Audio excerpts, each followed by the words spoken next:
প্ৰধানমন্ত্ৰী আৱাস যোজনা চৰকাৰী বিপিএল ঘৰৰ গুৰুত্বপূৰ্ণ আপডেট লৈ আহিছোঁ।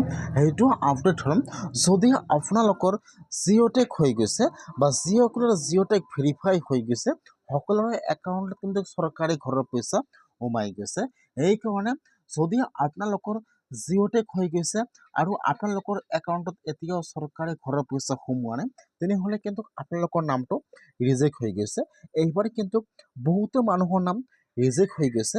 সেইকাৰণে কিন্তু এতিয়ালৈকে একাউণ্টত চৰকাৰী ঘৰৰ পইচাটো সোমোৱা নাই।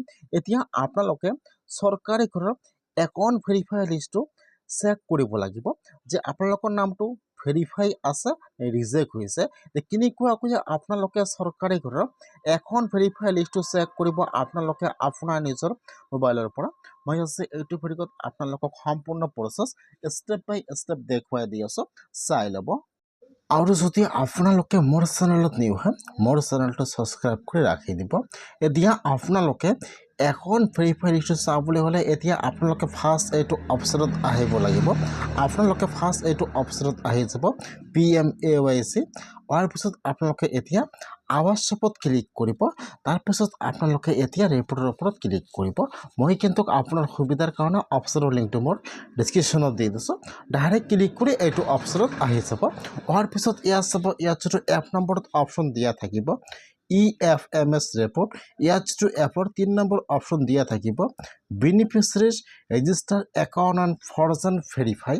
এতিয়া আপোনালোকে সেইটো অপশ্যনৰ ওপৰত ক্লিক কৰিব। এতিয়া এইটো পেজ অপেন হৈ যাব। এতিয়া আপোনালোকে ইয়াত চাব দিয়া থাকিব অল ষ্টেট। এতিয়া আপোনালোকে সেইটো অপশ্যনৰ ওপৰত ক্লিক কৰিব।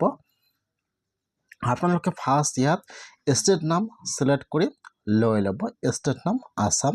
তাৰপিছত চিলেক্টত ক্লিক কৰিব। ইয়াত আহি যাব আপোনাৰ ডিষ্ট্ৰিক্টৰ নাম। এতিয়া আপোনালোকে ইয়াত আপোনাৰ ডিষ্ট্ৰিক্টৰ নামটো চিলেক্ট কৰি লৈ ল'ব। তাৰপিছত চিলেক্টত ক্লিক কৰিব। ইয়াত আহি যাব আপোনাৰ ব্লকৰ নাম। এতিয়া আপোনালোকে ইয়াত ব্লকৰ নামটো চিলেক্ট কৰি লৈ ল'ব। তাৰপিছত চিলেক্টত ক্লিক কৰিব। ইয়াত আহি যাব আপোনালোকৰ পঞ্চায়তৰ নাম। এতিয়া আপোনালোকে ইয়াত চাই লৈ ইয়াত যিটো আপোনালোকৰ পঞ্চায়তৰ নাম হয় আপোনালোকে ইয়াত আপোনাৰ পঞ্চায়তৰ নামটো চিলেক্ট কৰি লৈ ল'ব। আপোনালোকে ইয়াত যিটো আপোনালোকৰ ফুল এড্ৰেছটো আছে আপোনালোকে ইয়াত আপোনালোকৰ ফুল এড্ৰেছটো ভালকৈ চাই ইয়াত চিলেক্ট কৰি লৈ ল'ব। তাৰপিছত ইয়াত চাব দিয়া থাকিব ছাবমিট। এতিয়া আপোনালোকে ছাবমিটৰ ওপৰত ক্লিক কৰিব। এতিয়া কিন্তু আপোনালোকৰ ওচৰত আপোনাৰ পঞ্চায়তৰ চৰকাৰী ঘৰৰ এখন ভেৰিফাই লিষ্টটো ইয়াত আহি যাব এনেকুৱাকৈ।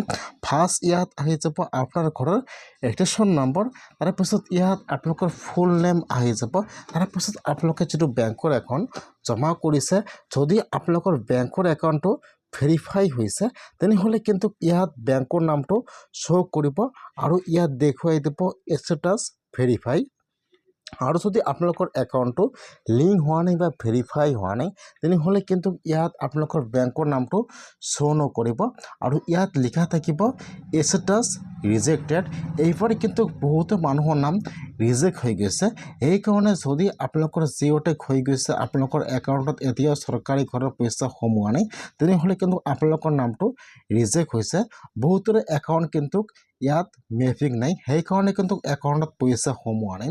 যদি আপোনালোকৰ নামটো ৰিজেক্ট হৈছে তেনেহ'লে কিন্তু আপোনালোকে আপোনালোকৰ পঞ্চায়তত যাই যোগাযোগ কৰিব লাগিব আৰু একাউণ্ট জমা কৰিব লাগিব, নহ'লে কিন্তু আপোনালোকে চৰকাৰী ঘৰৰ পইচা লাভ নকৰিব।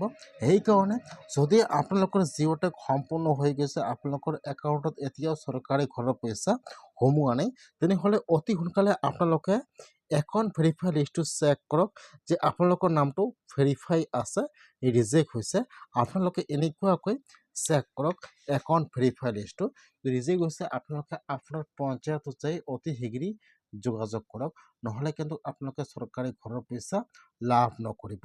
আজি চৰকাৰী ঘৰৰ ডাঙৰ আপডেট আহি গৈছে, নতুন লিষ্ট মুকলি হৈ গৈছে একাউণ্ট ভেৰিফাই লিষ্ট। সেইকাৰণে আপোনালোকে আজিয়ে এইটো চাই লওক আৰু পঞ্চায়তত যাই যোগাযোগ কৰক।